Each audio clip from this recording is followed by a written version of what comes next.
So we're going to start the question portion. I'll begin with Dr. Simonton. You highlighted, obviously, what Marshall University's Institute for Cybersecurity is presently partnering with ANSTED, which is, just to frame it for the audience, very small area, and the Huntington Water System, which I don't even know if it would be a medium size, but I would put it in that category, not large like Fairfax, but larger.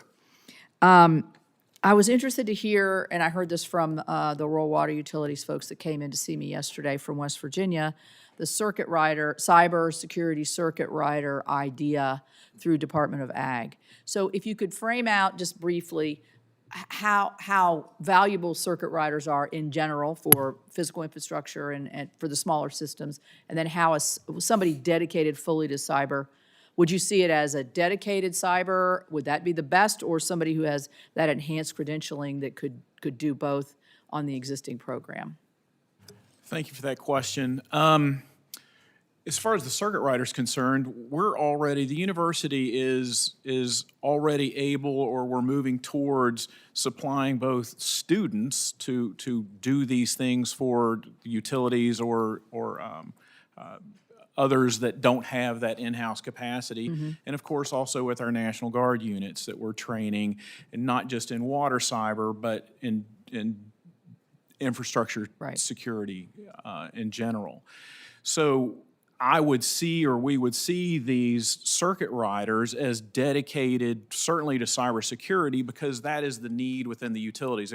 They could fill a day with that. They could fill a day with that, absolutely. And they provide that expertise. They're basically become consultants to the various utilities that provide the expertise that they don't already have.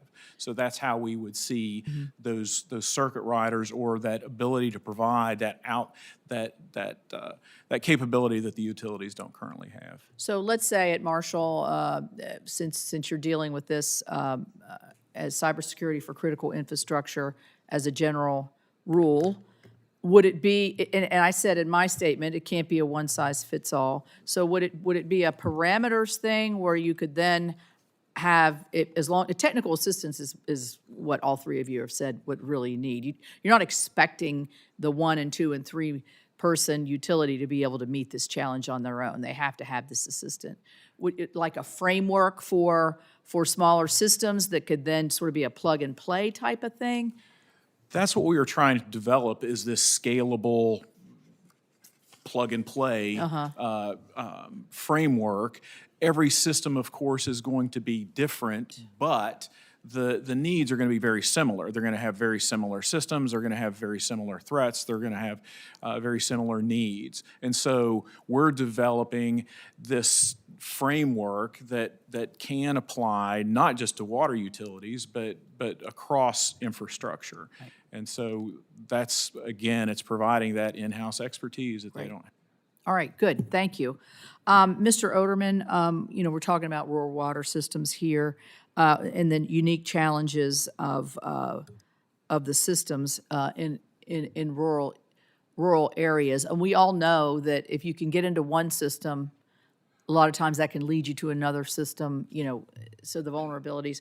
How are you meeting it? You said how many different systems do you have in North Dakota? There's 282 members of the association. Yeah, I mean, that's a lot of people. It's 97% of the state, so it's significant. So how do you see that in terms of being able to serve where you are in North Dakota?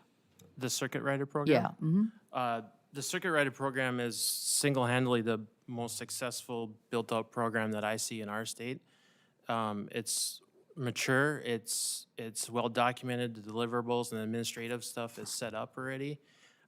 Those trusted relationships between those systems and the state association are built. And so if we were able to spin up a technical circuit rider for cybersecurity, I imagine the uptake on that would be significant. Thank you.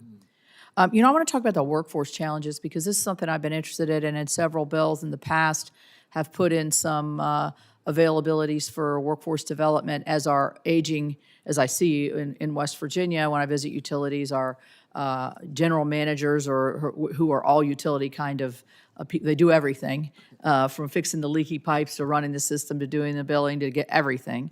Trying to get young people interested in this as a career is, I think, difficult. I think the cyber aspect of it might have a little bit of a bump of more the modernization of the systems, and you would be using all kinds of skill sets here.